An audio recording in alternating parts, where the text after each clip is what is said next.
Hello everyone, I'm Bradley Sward and this is my Day 10 Part 1 solution for Advent of Code 2024. The problem is called Hoof and almost as always I'm solving the problem in Python. So the problem is you have a grid of terrain squares and you're going to start from a 0 and you're going to try to figure out, starting from that 0, can I go up 1 unit in any of the 4 cardinal directions, up, down, left, right? And can I continue that until I get from a 0 to a 9? And basically I can go down many different paths and I can kind of scrunge around here, but the goal is from a 0, how many times can I get to, or how many different 9s can I get to from a given 0? And so for this there's only 0 and we can get there to this 9, and there's only one 9, so that's all good. And for something like this we can get to 2 separate 9s. They could have different paths to get to the same 9, but the questions in this problem is asking basically how many different 9s, not how many different paths to the same 9s are there. So anyway, so I have a much larger problem. This one gives me the right answer. My data set is humongous.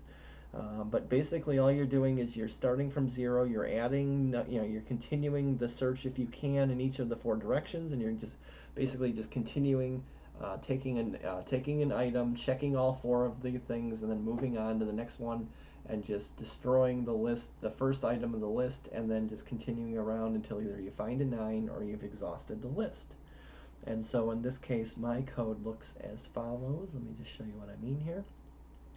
So here is a function that will get me an element so it doesn't crash on me. If I wanted to get something that's outside of the array, it'll return a -1 because that definitely tells me nothing's going to go because it's not a positive number at all. So in this case, I'm taking my data file as a string of a string, and then turning it into a list of lists, basically a 2-dimensional array.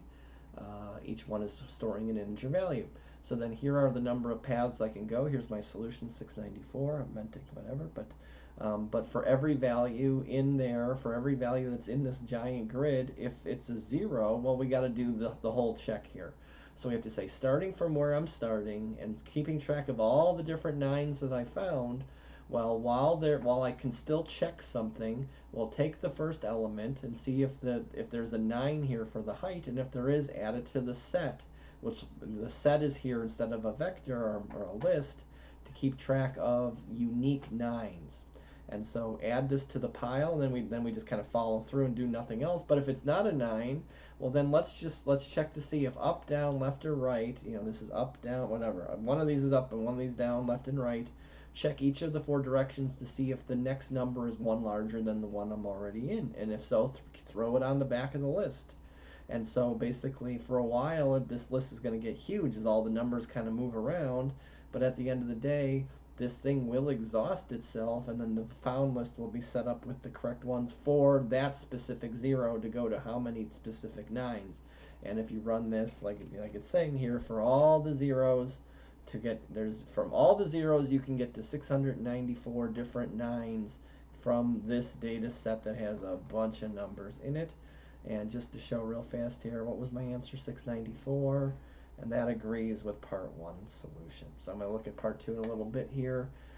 Maybe get to it tonight, probably get to it tomorrow, or maybe not. Finals week is approaching and is finally here. So thanks for watching this solution if you made it this far. Appreciate it as always. Please comment if you ever see the need, and hope to see you in future videos.